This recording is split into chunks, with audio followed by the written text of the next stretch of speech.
আমরা যদি সময়কে একটি ঘড়ির সূচির মতো ধরতাম, ইনফ্লেশন ঘটেছিল সেই ঘড়ির প্রথম 10⁻32 সেকেন্ডে। ভাবুন, 1 সেকেন্ডের 1 ট্রিলিয়ন ভাগের চেয়ে ছোট এক সময়ে মহাবিশ্ব এমন ধ্বনিত বিকাশ করলো যা আমাদের চোখে দৃশ্যমান কোনো শক্তির চেয়ে অনেক দ্রুত। এই সময় মহাবিশ্বের ঘনত্ব ছিল অকল্পনীয় রকম উচ্চ। একরকম কোয়ান্টাম ফেনোমেনা সৃষ্টি হলো, যেখানে ক্ষুদ্রতম কণার ওঠা পড়া পরবর্তীতে গ্যালাক্সি এবং নক্ষত্রের জন্মের বীজ বোনা হলো।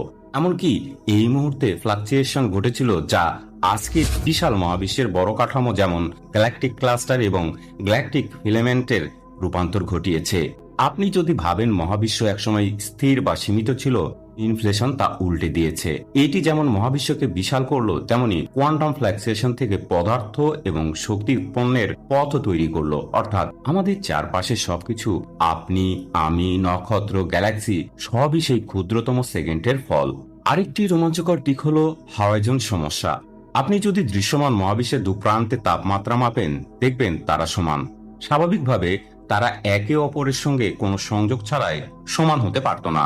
কিন্তু ইনফ্লেশন আমাদের দেখায় এক মুহূর্তে মহাবিশ্ব এত দ্রুত প্রসারিত হওয়ায় আগে যে অঞ্চলগুলো একে অপরের সঙ্গে সমন্বয় করেছিল তারা বিস্তারের ফলে এত দূর চলে গেছে। এই তত্ত্ব কেবল মহাবিশ্বকে বড় করে না, এটি আমাদের বোঝায় যে সমস্ত সমজাতীয়তা এবং বিন্যাসের সূচনা এই ক্ষুদ্রতম সেকেন্ডে ঘটেছে।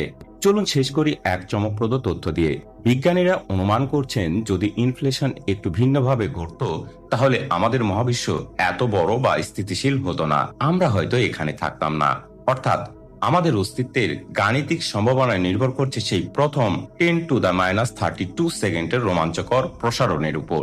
এই ধারণা একদিকে বিজ্ঞানের সীমানা চ্যালেঞ্জ করে, অন্যদিকে আমাদের অস্তিত্বের রহস্যকে আরো গভীর করে তোলে।